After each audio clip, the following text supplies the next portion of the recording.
Yeah, if you've seen the trailer, you kind of get the gist of the plot. Chris, this is the gayest movie I've seen this year. Chris and Min. This is definitely the gayest movie. The gayest movie I've seen. This is so gay. This movie is gay. Chris and Min are in love.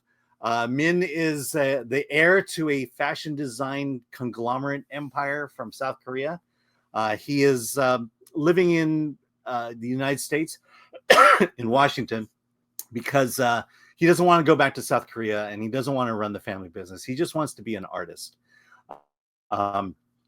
Meanwhile, they live in the home of Lee and Angela, played by Lily Gladstone, Kelly Marie Tran. They are a couple, a lesbian couple, and Lee wants to get pregnant. And they're going through IVF.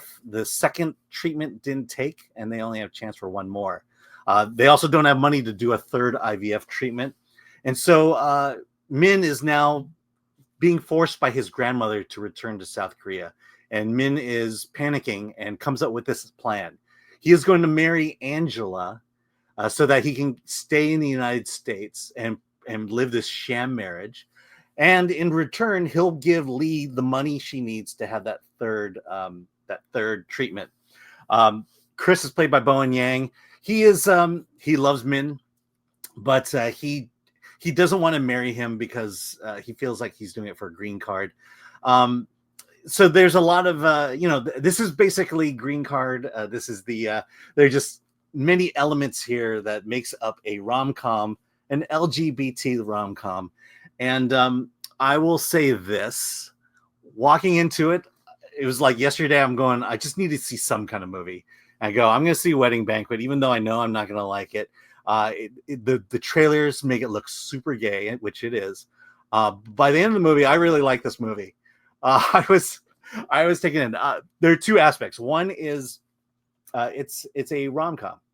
It's a love story, and the two love stories here are very touching. Also, it's not woke in the sense of they're just gay. There's no politics here where, there's no, finally we live in a state where we're allowed to get married. And, there's none of that. There's no lecturing. There's no lecturing. And that's quite refreshing.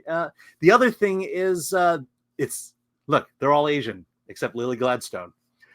This movie is so authentic to the Asian culture. It's like, I'm watching this movie going, oh, this could really happen in real life. Yeah, you know who was the surprise standout in the movie? Who? The grandmother. Yeah, Min's grandmother. Yeah. She was amazing. Yeah, she's great. Also, Joan Chen plays Angela's mom, and she plays kind of the gypsy Rosalie. That's so funny. This mother, she's such a narcissist that her whole self-worth and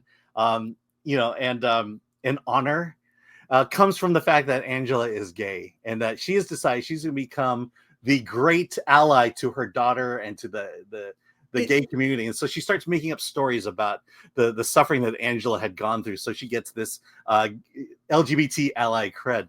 I know people like this. People like this. I mean, she gets an award at the beginning of the movie for her support, Joan Chen's character, for the support of the LGBTQ plus community. It's really, this is like how you do a romantic comedy, a gay romantic comedy, right? Yeah, we saw the movie Bros. Yeah, we saw the movie Bros made for $50 million. That was so stereotypical, it just reeked of inauthenticity.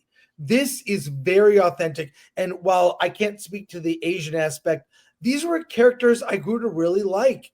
And Kelly Marie Tran, her character was, you could see her caught in the middle of all this. Crazy things happen between her and Bowen Yang's character. There's a big twist in the middle of the movie. There's a big twist, which we will, no spoilers. And it's just a really good, this is the kind of romantic comedy. I mean, it could also be straight characters, right? The situation. They didn't necessarily need to be gay, just whatever. It really worked for me. And this is not a huge budget, not 50 million, probably like under 10. But I really got sucked in and really loved it. By the end, I was laughing, very surprised. It's disappointing that some, comments has come out about Kelly Marie Tran and whatnot, and related to Star Wars. Put that aside if you can. Just focus on. I want to see a good romantic comedy.